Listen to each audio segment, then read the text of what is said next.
अजय देवगन की भूज मूवी की shooting cancel हो गई है। क्या? तुझे कैसे पता है? हेलो ऐप से देख, ये है हेलो ऐप। जैसे ही आप हेलो ऐप डाउनलोड करते हो, उस पर सर्च बार में हेलो ट्रेंड्स मिलेगा, जिसमें सभी ट्रेंडिंग न्यूज, वीडियोस, आर्टिकल्स मिलेंगे। उससे आप डे टू डे इन्फॉर्मेशन से अपडेट रह सकते हो। ये तो बात। अरे अब कुछ मत पूछ विमला, लाख जतन करने के बाद भी महीने के आखिर तक हाथों में चमन्नी भी नहीं बच पाती। कभी अपने लिए कोई छोटी सी भी चीज लेनी हो तो 10 बार सोचना पड़ता है।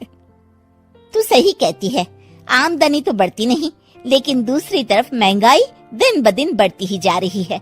राशन वाले का बिल, दूध वाले का उधार। अरे तुम औरतें बस इसी तरह जिंदगी भर रोती रहोगी। खुद के पैरों पे खड़े होने की सोचो, तब तुम्हें पैसों के लिए किसी का मुंह नहीं देखना पड़ेगा। अरे तू इतनी बड़ी बड़ी बातें कर रही है, तू ही बता दे हम क्या करें। हम औरतें चाहे तो कोई छोटा मोटा व्यापार कर सकती हैं, जैसे कि साड़ी बेचने का। सुधा की बातें सुन सब औरतें हंस पड़ती हैं। ना भाई ना, मेरे पति को ये सब पसंद नहीं है, वो तो मुझे मार डालेंगे। दूसरी औरतें भी विमला की बात से सहमति जताती है और साड़ी का व्यापार करने से मना कर देती हैं। अगले दिन सुधा अपनी सास से ये बात कहती है, बस अब यही काम रह गया था, सारा दिन यही सब सोचती रहती हो। अरे बढ़िया आई साड़ी बेचने वाली। तभी वहाँ सुधा का पति विवेक आता है। अपनी माँ की बात काटते हुए कहता है, अरे माँ, सुधा ठीक ही तो कह रही है। अगर ये साड़ियों का व्यापार करना चाहती है तो इसमें क्या गलत है? मुझे तो सुधा की बात पसंद आई। अरे मजाक है क्या व्यापार करना? अच्छे अच्छों की खटिया खड़ी हो जाती है। मैंने दुनिया देखी है। बेटा तुम लोग ज्यादा हवा में मत उड़ो, और फिर साड़ियाँ खरीदने के लिए पैसे कहाँ से लाएगा? तुम उसकी चिंता मत करो माँ, मैं देख लूंगा। अगले दिन विवेक अपने एक दोस्त से कुछ पैसे उधार लेकर साड़ी के कारखाने से बहुत सारी साड़ियाँ खरीद लाता है। ये लो सुधा, तुम्हारा ऑनलाइन अकाउंट बन गया है। अब लोग घर बैठे तुमसे साड़ियाँ खरीद सकते हैं। ये तो बहुत अच्छी बात है। हाँ, और इतना ही नहीं, मैंने इसमें सभी नई डिजाइन की साड़ियों की फोटो भी अपलोड कर दी है।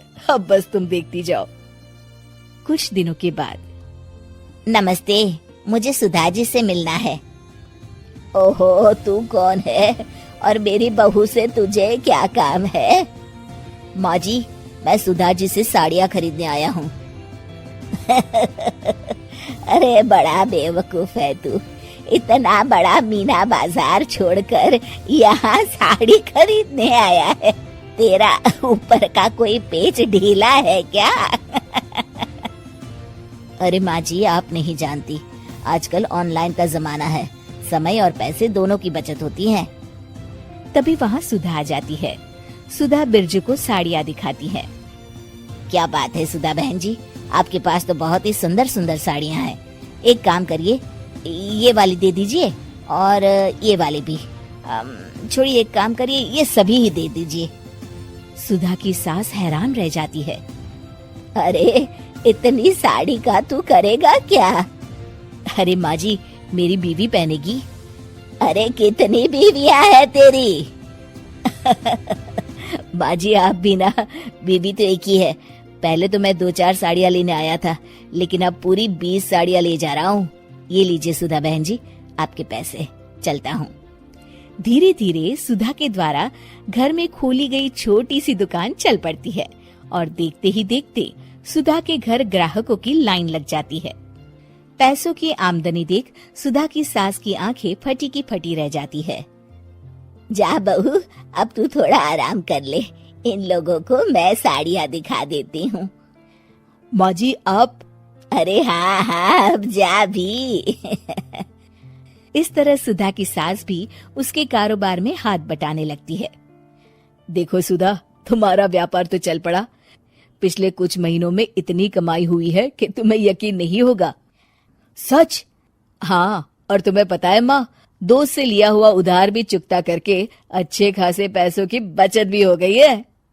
सुधा की सास अपनी बहू और बेटी की कामयाबी पर बड़ा खुश होती है। बहू की तरक्की देख के मैं बहुत खुश हूँ बेटा। तूने साबित कर दिया कि अगर पति का सपोर्ट मिले तो पत्नी कुछ भी कर सकती है। जी माँ जी, आपने बिल्कुल सही कहा।